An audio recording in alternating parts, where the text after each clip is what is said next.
Hey guys, it's Max. Hello, happy Friday. Um, well, I have to work today, as does many people, and the weekend.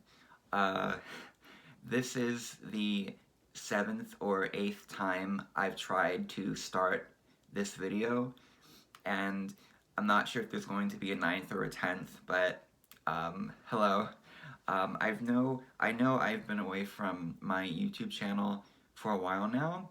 I haven't posted in, I think it's been over a month, and the reason behind that is I wasn't feeling very motivated or inspired to create another video or just content in general, um, as I had as I had several ups and downs, major ups and downs within the past several weeks, and I just wanted to come on, update you guys, and also share some information about OCD and living with OCD that I find very helpful and things that I live by. Before we start, before I start, I just need to crack my back. Okay, that's better. LOL. So, jumping right into it, general update. So, I actually relapsed with my OCD and with my medications for OCD as well. And that might sound confusing to some of you because when we hear of people relapsing who are in our lives or who we know about, we usually connect that with substance abuse, drug abuse, cancer, or uh, physical related illnesses. Um, and I'm not sure if it's talked about within the within regards to mental illnesses, but it definitely is a part of living with a mental illness such as OCD and living with other mental illnesses. And essentially what happened in my case, I was taking clomipramine, which is prescribed for OCD, and for some whatever reason, my psychiatrist decided to completely take me off of clomipramine, which I just said was the pill I've been taking for OCD for about a year and a half now, and they switched it to a completely new med like that. And it was kind of weird because I know that in the past when I've switched medications or when I've stopped taking one for a certain period of time, your brain goes haywire because you were taking that pill for a certain amount of time, and now you just stop it, and of course, bad things are going to happen, or I should say, there's going to be chemical reactions in your brain, there's going to be physical reactions, mental reactions, emotional reactions, and that's what happened to me. And my psychiatrist admitted that someone in my medical uh, team, my medical care team, made a mistake. My mom was livid as hell, and I relapsed because of it. And uh, with that, I feel like it's good to kind of describe what that looked like for me. Um, so I had a breakdown at my job. I'm a server at a very nice countryside nursing home. It's like Titanic, first class, second class. Um, uh, it's very fancy, which that's not important, but I just wanted to share that. I was at work and I was filling up the coffee pots, and I was feeling pretty emotionally shaky. I had a lot of intrusive thoughts about my relationship with my boyfriend. Those were piling on top of me. I don't think I got proper sleep, or maybe I did. Um, but the uh, symptoms, the intrusive thoughts, were really starting to bombard me on this particular day. This was several weeks ago. I think even more than that, about a month ago. And I was really struggling at work. And I just started crying because I was having um, ROCD thoughts, which, if you don't know, is relationship OCD. And the thoughts were just piling on top of me, and I was very fragile emotionally and mentally, and I just went into a crying session, and I was almost hyperventilating, and I just couldn't believe what was happening, because I didn't experience this for almost 3 years, when I was, originally diagnosed with OCD 3 years ago, and I was in the psychiatric unit. Nothing this major had ever happened since then. It hadn't happened since then, and several of my coworkers, who are wonderful people, they said, "Max, are you okay?" And I was trying to explain to them through my tears and through the hyperventilating that what was happening was part of OCD, which a lot of people don't understand, and they didn't quite understand it, but I was trying to explain it to them the best that I could. I sat down with the nursing home chaplain. She was so nice, so lovely, so understanding, and I tried to call my mom to come pick me up, because I was in absolute no way of working. There was just no way I was able to work. It wasn't possible. And I wasn't even able to speak clearly on the phone, because I was shaking that much. I was just, as Chrissie Hodges says, having a trauma response, and I literally fell apart. I literally fell apart at work, and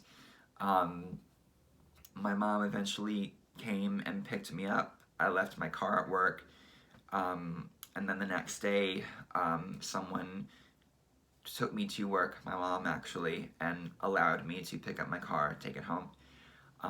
And this was all because of a total, excuse me for my language here, but a total fuck up with my medication, because you don't switch a med instantly, which I thought was very strange, but of course doctors know what they're talking about all the time, right? So I trusted them that, okay, this new med is going to work, and it didn't. It just fucked everything up, fucked me up, sent me back, but yeah, that's what happened with my relapse, and I've been doing pretty well.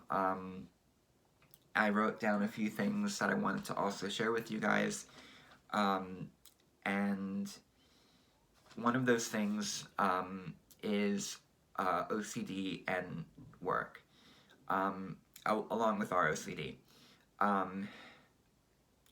With ROCD, as I said before, it is an acronym for relationship OCD, and I've had ROCD since I first met my boyfriend. His name is Blake. He's a great guy, love him, and it can be, and it has been, traumatic, having ROCD when you're in a relationship, and essentially what it is intrusive thoughts surrounding your partner, or if you have several partners, and they're very negative, just as intrusive thoughts mostly are. They can be attacking your partner. They can say things like, you don't love your partner, you hate them, and I won't say explicitly what my thoughts have been, saying about my relationship. I won't do that. It's very personal, but they're along those lines of very negative, just awful, repugnant, explicit, just intrusive thoughts, and intrusive sensations also come along with them. And I've talked about intrusive sensations in, I think, another video previously. And if you haven't watched it, or if you don't know what intrusive sensations are, they're professionally they're called somatosensory intrusions. And I even have a book, you know what, I'll grab that right now, from my little library, called Overcoming Unwanted Intrusive Thoughts. Great book if you ever get it. Definitely for OCD. It's cognitive behavioral therapy based.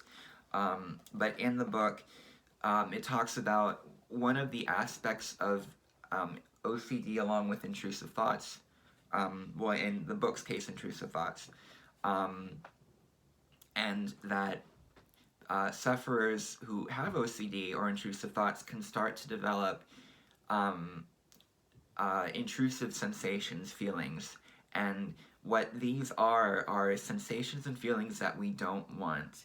They're they can be very powerful. They can seem they can seem real. I don't mean to reassure anyone. Excuse me. But that's what it boils down to. They seem so real because and this is what Chrissie Hodges said in her one video, love her so much, she says, if we're experiencing physical symptoms of OCD, then it must be real and it's not OCD, end of quote. And it can be terrifying, it can be scary because well, I should say what do these feelings, what are they, what do they feel like? Well, essentially, if you have a fear of, let's say, in this case, you have harm OCD. You have intrusive thoughts about harming people that you don't want, and an intrusive sensation that could come along with that is this urge or this emotion that, yes, I want to hurt someone, but as OCD sufferers, please hear me out, we're terrified of that. We don't want that feeling. We feel bad about that feeling. Now, I don't have harm OCD, but for maybe some of you who have it, you probably know what I'm talking about. The intrusive thoughts are there, and they come along with these unexplainable sensations that, and again, that number one, we do not want. And it's really important that I get that through, is that we do not want these intrusive thoughts or these intrusive sensations, right? They're awful, and I just hope that kind of puts the intrusive sensation concept in your head better, and that these are not feelings that we can explain. There's something off. Again, quoting Chrissie Hodges, there's something off with these feelings. I've experienced it with my ROCD, with other guys, noticing other men, and an intrusive sensation would be, you want to, dump your boyfriend, you want to hurt him, and that's something I would never want to do. That's just not who I am, but OCD tries to convince us, right, that we are a horrible person, that we want our intrusive thoughts, and in reality, again, not to give reassurance, this is a mental illness that comes along with physical sensations, with mental sensation, with intrusive thoughts. It can be so sticky and so complex that we forget that we have OCD, and especially at work, it can be crippling because we have to do our scheduled job if you do work, and with OCD on top of that, it just impairs us so much. And I think I want to do another video on OCD and work, but I just wanted to kind of come on here and share a few things, a few updates with you guys. And I hope that this video has been helpful. If it hasn't, that's okay. Thanks for watching. But I have to go into work shortly. But I work with really good people, and I have a very loving boyfriend, so I appreciate everyone in my life, and I hope you guys have a good day, and just please remember that there is a community out there who understands OCD. You are a part of that. We all are. So have a good Friday, and I'll see you in the next video.